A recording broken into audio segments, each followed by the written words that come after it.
Hey, Middle Ground. Thank you for your question, and I wish I could answer it. This is not the response that you were looking for, so please don't take this personally and put your head down. Um, we cannot engage in this conversation. Um, at least I can't, not anymore. There was one time where I could, not that long ago. But doing that required me and requires people every day, particularly historians every day, and those who are allies of historian, who are part of the great game that is perpetuating the perfect patriot myth.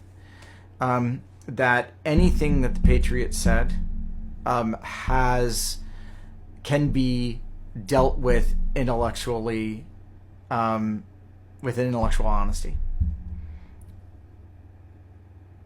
Because we have to start from the standpoint of the moral corruption that represented not just their acceptance of chattel slavery, but their embrace, and often in many cases quite literally, but their embrace of the daily dehumanization, exploitation, abuse of other people purely for economic gain, for their own personal interests.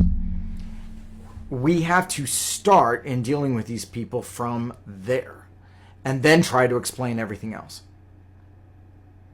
If we're able to reconcile, and if we have to first and foremost address the moral corruption that was their daily acceptance, their everyday waking up and saying yes to the ownership of other people for their own personal private gain, and then go, but they said this about government.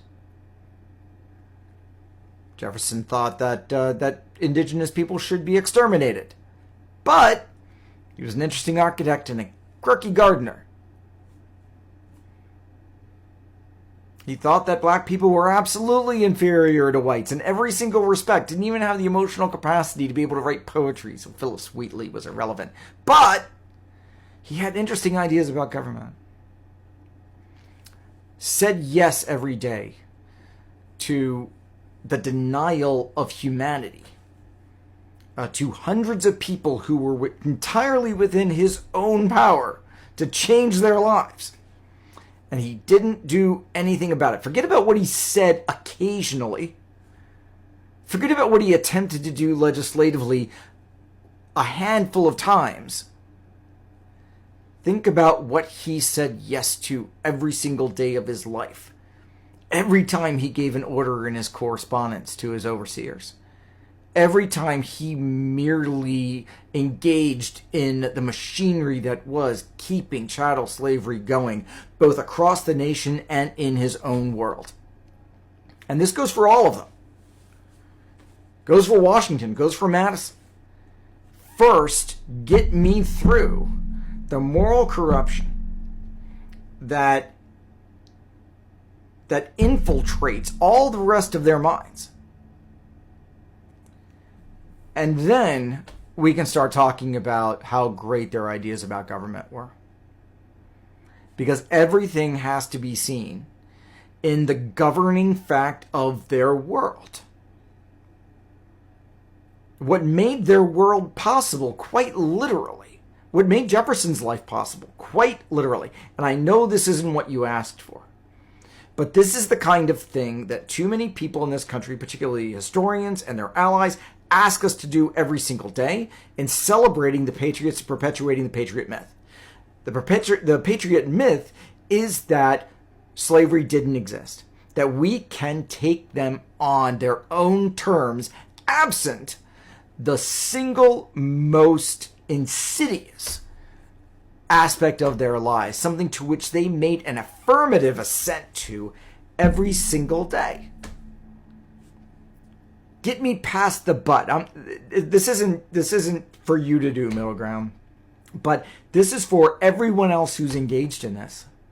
Get me past that but without saying, but they were complex and contradictory in their utter hypocrisy. So that means that all better with their ideas about anything else? We go through this with people all the time now, right? We write them off, and we should. for things that they've done. But for some reason, these patriots are okay. They're beyond that accountability. For what? For what? Anyway, where we end up with in getting to this is that, but they were men of their times, which is as vacuous an intellectual evasion as any. So I can't respond to this in an honest way without stopping at the utter moral corruption that was his embrace of the dehumanization of other people every single day of his very long life. So I can't take seriously, and I won't take seriously, anything else that he had to say about anything, and nobody else should either. That conversation, by flipping the script, by returning to the world that they in fact lived in. The world that they lived in was one in which people said yes to that every single day. And then we know, because it's the exception that proves the rule, we can count on 2 hands and 2 feet, fingers and toes, how many people actively opposed it, how many white people actively opposed it, how many patriots actively opposed it, and did anything about it, anything practical and meaningful and utilitarian about it. Who wasn't a Quaker, by the way. That's where we are in this. And that's where we have to be, though. Because then we're able to see American history in a different way, in a much more useful way, in a much more relatable way. Because we can start holding them accountable. And not engage in this intellectual pretzel project of excusing them, of rehabilitating them. The American Revolution was neither American nor was it a revolution. And it did nothing to make people more equal than they were the day before. And if they actually believed in the things that they said, the United States would not have been the second to last country on earth to get rid of slavery and to require a war to do it. That's my response.